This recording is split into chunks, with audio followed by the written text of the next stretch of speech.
Hi everyone, my name is Charlie, and today we've got a book call for you. Yeah, Charlie has got a book because call I'm for here you. too. I'm just, Taking over. Charlie's just in my car, and I'm just here, like a passenger. I'm over. I was built to be a passenger, you see. Yeah. We've had a day out in Proulx. I couldn't really say that Proulx. Well, it's been a good day, hasn't it? It's been a brilliant day. We've had so much fun. We've been to bookshops and cafes. Definitely recommend. You got the receipt for it. I can't remember. It was something like Rhodes Coffee Bar in Proulx. Recommend that. It was lovely. We've hit every single charity shop. Indeed, when you see this book haul, you're going to get to see what a bad influence Charlie has been on me. Likewise. But yeah, I think we just wanted to capture the fact that we are actually not separated by Zoom. There are no internet glitches. It's very upsetting. I didn't buy my Tresemme. Oh no, I'm right in there. I didn't buy my Tresemme. You didn't smell candles. My hair's a mess. Oh, we smelt some foul candles. They nearly made you sick. I had a very strong reaction to a cinnamon roll candle. It was a cinnamon roll and don't candle. buy it. Don't buy it. If you use the Yankee Candle cinnamon roll, we won't be around. Yeah, no, we'll be off. We'll be having coffee somewhere. Yeah, far away. Anyway, we're about to run out of time on our parking. Yeah. But we have spent about 6 hours chatting to one another, so you don't get to see all of that. Nope. You just got this. This is all you get. You just get the nice condensed bit. Yeah. All right then. Bye. Ta-da.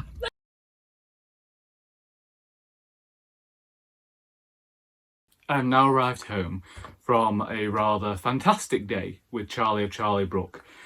She didn't know until last night that she was going to Proulx. Originally, I was going to get on a train to Stoke-on-Trent and we were going to go around Hanley. And when I was looking last night, I thought, how far is Proulx? Because I went to uni in Proulx and I know it a little bit better. Well, it turns out... Sorry, there's sirens, I have to cope with that. Turns out there's actually a new roundabout on the way to Proulx, so even I had a bit of a kerfuffle getting there. But there were a few charity shops we went round, and so I just thought I would show you some of the books that we picked up. So firstly, Charlie said that she would bring some books for me that she had read that she no longer wanted. I was supposed to be taking her a book by Maggie Shipstead because she was giving me the collection You Have a Friend in 10A, which is a collection of short stories. Now, I believe that Charlie didn't necessarily get on with these short stories, although she did like Great Circle, and she believes that I'm not going to like Great Circle, but she knows that I like a short story, so we'll see how I feel about these. I like the colours on the cover.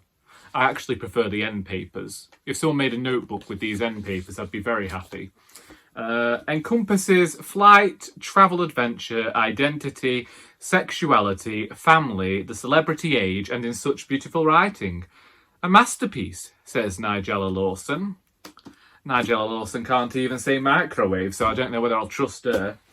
And Charlie also gave me her copy of Selected Letters, which if you go and watch her most recent vlog, you can find out what she felt about this collection of letters and perhaps a little something about Charlotte Bronte and Harriet Martineau.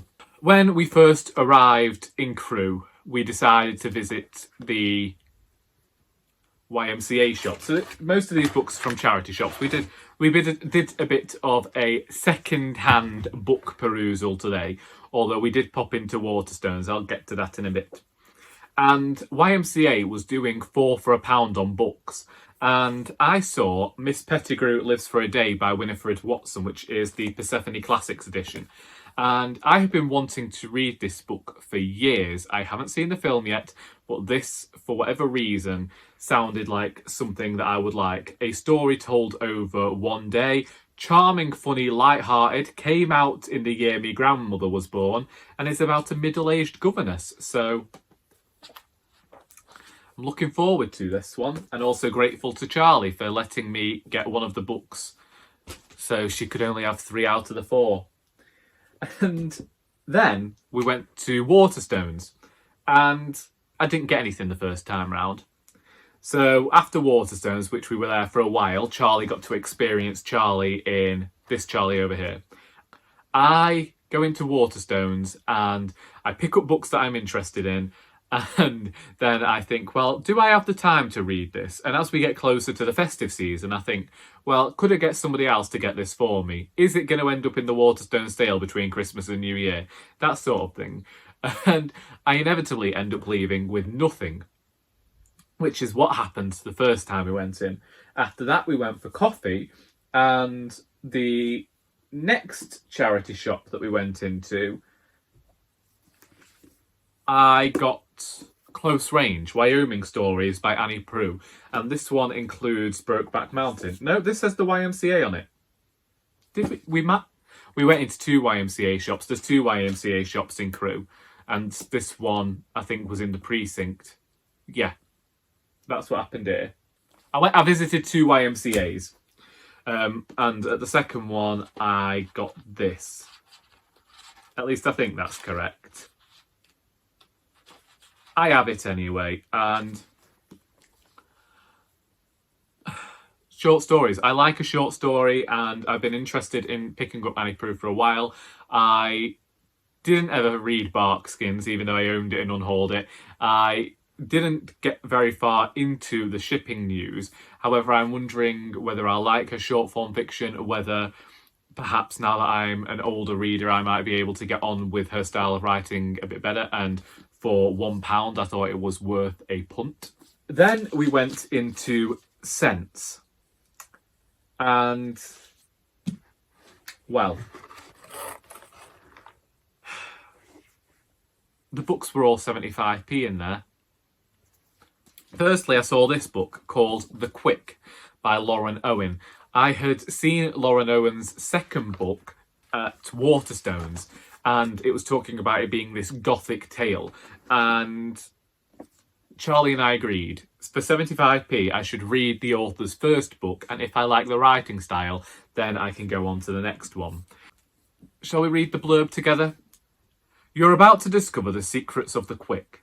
But first you must travel to Victorian Yorkshire, and there, on a remote country estate, meet a brother and sister alone in the world and bound by tragedy.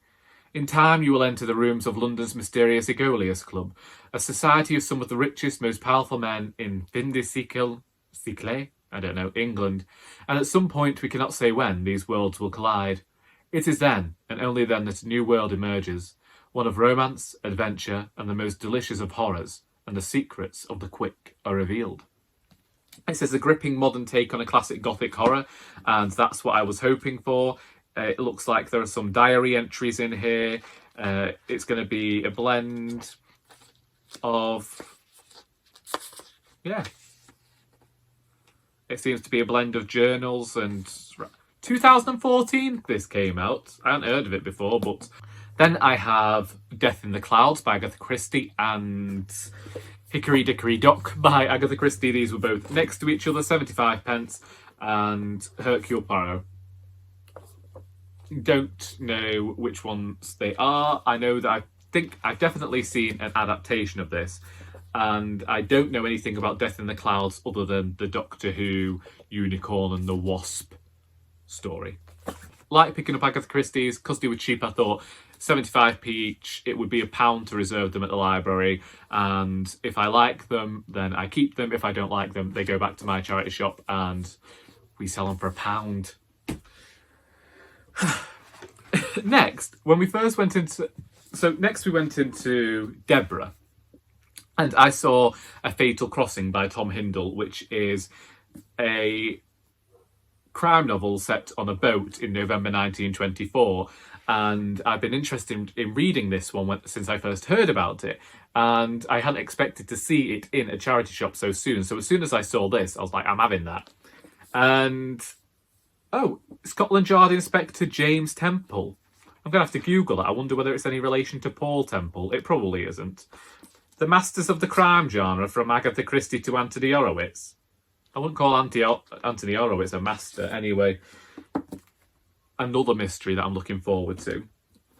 And whilst I've been in Waterstones, I saw this book and I said to Charlie how one day I'm going to read this book. It's going to be my white whale of a book, the one that I don't think I'm ready to read yet, but that I definitely want to read in future. And then we went into Deborah and it was there for... Is this my Deborah receipt? No. I have a receipt from Deborah somewhere. Yes, this was 2 for £1.50, so 75 pence each again. So this was 75p. And this next book is The Crimson Petal and the White. And Charlie picked this up for me, and as I'd just been talking about it, she said that it was fate that I purchased it. This is a book that I was first introduced to at university, and is... All I know is about the heroine Sugar, who is a young woman trying to drag herself up from the gutter. And it's over 800 pages long. My university tutor loved it. And it seems that the previous owner of this book gave up at page 11, where they dog-eared the page and then not read any further. We'll see how I feel about it one day. This is not a book that I intend on getting to anytime soon, but as Charlie said, I'd only just mentioned it and then we saw this pristine edition at the charity shop, so it was calling out for me. Finally, whilst we were in our last charity shop, I said to Charlie that I wanted to go back to Waterstones for Anno Dracula by Kim Newman. This is one that I think has some extra material. This month I am reading a few Dracula related titles. I'm reading The Historian by Elizabeth Kostova and Dracula the Undead by Dacre Stoker and Ian somebody. And I've wondered about this book for a while and recently discovered that it has a few sequels now. And so when I saw it there, I'd been thinking about it during the afternoon and I just thought, I've got this voucher that I was given for my birthday, maybe I should use it to acquire Anno Dracula. From what I believe, a book series that over time brings in characters from other fictional worlds. I'm pretty sure somebody mentioned that Moriarty from Sherlock Holmes appears at some point, but here Queen Victoria has taken her new consort as Count Dracula, and his polluted bloodline is spreading through London citizens. Increasingly, they're becoming vampires. And